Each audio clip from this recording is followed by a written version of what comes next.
ಕೇಂದ್ರ ಸರ್ಕಾರದ ಬೆಲೆ ಏರಿಕೆ ನೀತಿ ವಿರೋಧಿಸಿ ಇಂದು ಬೆಂಗಳೂರಿನ ಫ್ರೀಡಂ ಪಾರ್ಕ್ನಲ್ಲಿ ಕಾಂಗ್ರೆಸ್ ಪಕ್ಷದ ವತಿಯಿಂದ ಬೃಹತ್ ಪ್ರತಿಭಟನೆಯನ್ನು ಹಮ್ಮಿಕೊಳ್ಳಲಾಗಿತ್ತು.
ಹಿಂದಿನ ಯುಪಿಎ ಸರ್ಕಾರದಲ್ಲಿ ದಿನಬಳಕೆಯ ವಸ್ತುಗಳ ಬೆಲೆ ಎಷ್ಟಿತ್ತು?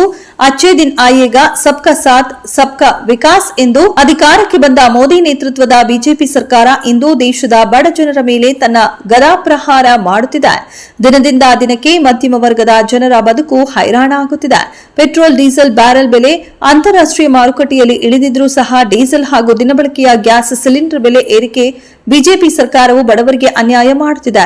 ಈ ಕೂಡಲೇ ಬೆಲೆ ಏರಿಕೆಯನ್ನ ಇಳಿಸಬೇಕು, ಇಲ್ಲವಾದಲ್ಲಿ ಮುಂದಿನ ದಿನಗಳಲ್ಲಿ ಉಗ್ರ ಹೋರಾಟ ಮಾಡಲಾಗುತ್ತೆ ಎಂದು ಸಿಎಂ ಸಿದ್ದರಾಮಯ್ಯ, ಡಿಸಿಎಂ ಡಿಕೆ ಶಿವಕುಮಾರ್ ಆದಿಯಾಗಿ ಕಾಂಗ್ರೆಸ್ ಪಕ್ಷದ ಎಲ್ಲಾ ಶಾಸಕರು, ಸಂಸದರು, ಮುಖಂಡರುಗಳು ಎಚ್ಚರಿಕೆ ನೀಡಿದರು. ಇನ್ನು ಪ್ರತಿಭಟನೆಯ ಸಂದರ್ಭದಲ್ಲಿ ಮಾತನಾಡಿದ ಯಲಹಂಕ ವಿಧಾನಸಭಾ ಕ್ಷೇತ್ರದ ಕಾಂಗ್ರೆಸ್ ಮುಖಂಡ ಕೇಶವ ರಾಜಣ್ಣ ಅವರು ಮಾತನಾಡಿ, ಬೆಲೆ ಏರಿಕೆಯಿಂದ ಆಗುತ್ತಿರುವ ತೊಂದರೆ ಹಾಗೂ ಬಡ ಜನರ ಬದುಕಿನಲ್ಲಿ ಆಗುತ್ತಿರುವ ಅನಾಹುತಗಳ ಬಗ್ಗೆ ವಿವರಿಸಿ ತಮ್ಮ ಆಕ್ರೋಶ ವ್ಯಕ್ತಪಡಿಸಿದರು.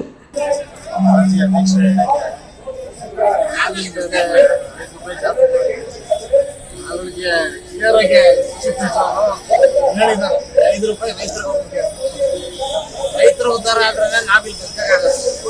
ನಾನು ಒಂದು ಡೈರಿ ಇಟ್ಟು 1 ಲಕ್ಷಕ್ಕೆ ಲೀಟರ್ ಹೆಚ್ಚಾಗಿ ಹಾಲು ಮಾರ್ತೀನಿ. ಆ 1 ರೂಪಾಯಿ 10 ಪೈಸಾ ಕೂಡ ನಮಗೆ ಬರ್ತಾ ಇಲ್ಲ. ರೈತರಿಗೆ ಖುಷಿ ಆಗ್ತಾ ಇದೆ. ಹಾಗಾಗಿ ಈ ಪೆಟ್ರೋಲ್, ಡೀಸೆಲ್, ಡಾಲರ್ ಎಕನಾಮಿ ಇದ್ರ ಬಗ್ಗೆ ನೀವು ತಲೆ ಕೆಡಿಸ್ಕೊಳ್ಳಿ. ಡಾಲರ್ ಎಷ್ಟಾಗಿದೆ, ಪೆಟ್ರೋಲ್ ಎಷ್ಟಾಗಿದೆ, ಡೀಸೆಲ್ ಎಷ್ಟಾಗಿದೆ, ಗ್ಯಾಸ್ ಮಕ್ಕಳಿಗೆ ಮನೇಲಿ ಅಡುಗೆ ಮಾಡ್ಬೇಕಾದ್ರೆ ಗ್ಯಾಸ್ ಬೇಕಾಗಿದೆ, ಓಡಾಡ್ಬೇಕಾದ್ರೆ ಪೆಟ್ರೋಲ್ ಡೀಸೆಲ್ ಯಾರು ಪೆಟ್ರೋಲ್ ಇದೆ. ಮೋದಿ ಅವ್ರು ಏನ್ ಮಾಡ್ತಾ ಇದಾರೆ ಗಮನ ಹರಿಸ್ಬೇಕು ತಾನೆ.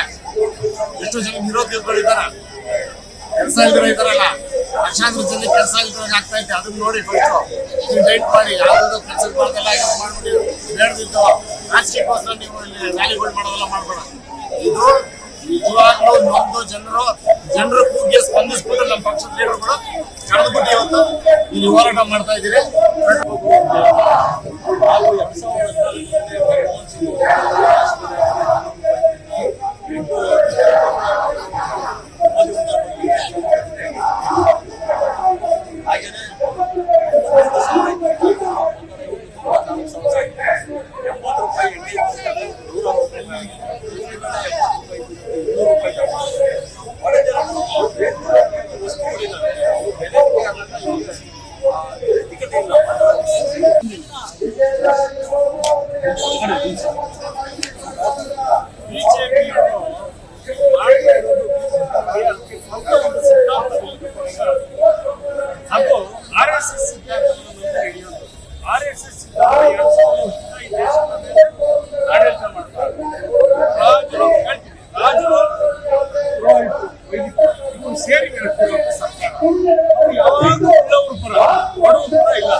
ಕಾಂಗ್ರೆಸ್ ಯಾರಿಗೆ ಕೊಡೋ ಬಗ್ಗೆ